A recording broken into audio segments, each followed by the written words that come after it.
بهش میگم فدای سیبیلا. آخه این رسمشه، با ما سازگار نیستی دیگه.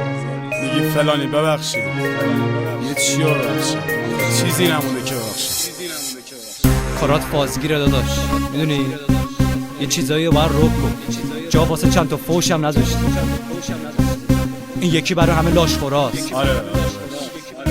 باش مدارا پرفکت. با یه کسی مشکل دارم حاجی اون توی تو میدونی پات بودم آره واسه اون توی تو که دیگه مردی و با ما مثلا داشگلی مثل دافا چسبیدی به ما واسه لاشخوری سر و ته جمع بشه میشی سه تا اسکناس میبینی که حق دارم نگرانی پس بجاست واسه حال داره زیر آبی قرد زنی فابت کیه منم اگه برم به یه قب کنی با اون همه ابهت سیبیلای منحرف والا بد ما یکی به بهانه مختلف یه چیزایی کم بوده دست تو ارسیه با این همه سعی بکن تو میتونی اسم دیگه نمیذارم رو تو ولی تا یه حد و وقتش فعلا برو همراه خانواده گردش فلانی هم مرده و دیگه نکن بهش از این دوره رد شده بهش میگم پرفکت رده برو حاجی کمی کمتر بخور رفیق ما باشی حاجی رسما درست رده برو حاجی کمی کمتر بخور بموت ما نمیخوری اصلا که تو رفیق ما باشی حاجی رسما درست بگی ما یه بکن فقط رسما برو به نو زبه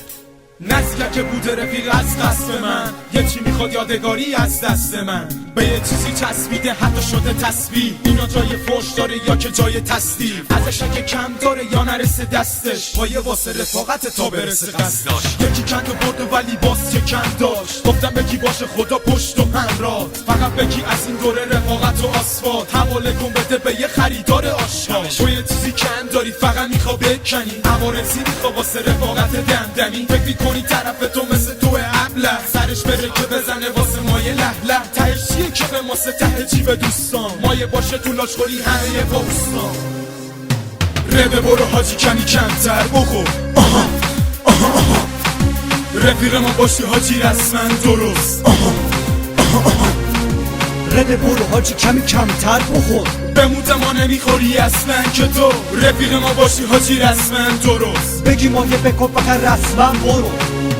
هرکی بوده رفیقای رپی اما پشتمه بوده میخوام از این نوعش پایم واسه جستجو تو هم اگه داری فاز لوتیگری اشکاری ایچی برو ول بکن بده حاجی لاشخوری خودمونی میگم اینو باها دیگه مستقیم وقتی دیدیم لوتیگری از شماها عق زدیم نشد بگم اینو جای دو کلمه شخصی هرچی بوده حرمت سیبیلات مشتم از این دوره بکشون من خط قرمز پیش منی بدو اینو حد پرفکت بالاتر از مثل تو بچه سته ناراحتی چیه بگو اگه بهت برخورد میگم تو که نباشی مثل همه لاشخورد اینو میگم باشه فعلا دستت حساب رده برو که نداریم اصلا حساب دلم خواست من چند تا پوش بدم میدونی